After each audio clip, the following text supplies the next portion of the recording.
ଖୋର୍ଦ୍ଧାରେ ସତ୍ୟସାଇ ବାବାଙ୍କ 99ତମ ଜନ୍ମଦିବସ ପାଳିତ। ଖୋର୍ଦ୍ଧାରେ ଶ୍ରୀ ଶ୍ରୀ ସତ୍ୟସାଇ ବାବାଙ୍କ 99ତମ ଜନ୍ମୋତ୍ସବ ସ୍ଥାନୀୟ ମଙ୍ଗଳାନଗରରେ ଥିବା ସତ୍ୟସାଇ ସେବା ସମିତି ପକ୍ଷରୁ ପାଳିତ ହୋଇଯାଇଛି। ପ୍ରାତଃ ସମୟରେ ଓମକାରମ୍ ନଗର ସଂକୀର୍ତ୍ତନ, ମଙ୍ଗଳ ଆଳତୀ, ଦିବ୍ୟ ପ୍ରଶାନ୍ତି, ପତାକା ଉତ୍ତୋଳନ କରାଯାଇଥିଲା। ସମିତିର ଆବାହକ ଅମ୍ବିକା ମହାନ୍ତି, ଜିଲ୍ଲା ଶିକ୍ଷା ସଂଯୋଜକ ସୁରେଶ କୁମାର ସାହୁ ପ୍ରମୁଖ ଏହି କାର୍ଯ୍ୟକ୍ରମରେ ସଂଯୋଜନା କରିଥିଲେ।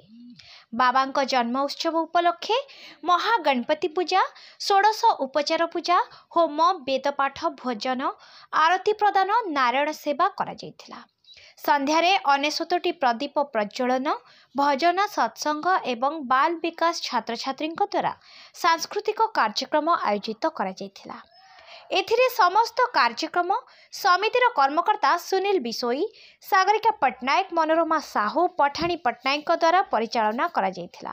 ବାବାଙ୍କ ଏହି ଜନ୍ମୋତ୍ସବରେ ଶହ ଶହ ସଂଖ୍ୟାରେ ସାଇପ୍ରେମୀ ଯୋଗଦେଇ ବିଭୁକୃପା ଲାଭ କରିଥିଲେ। ଖୋର୍ଦ୍ଧାରୁ ପ୍ରିୟଙ୍କା ମହାପାତ୍ରଙ୍କ ରିପୋର୍ଟ, ସୃଷ୍ଟି ନ୍ୟୁଜ୍।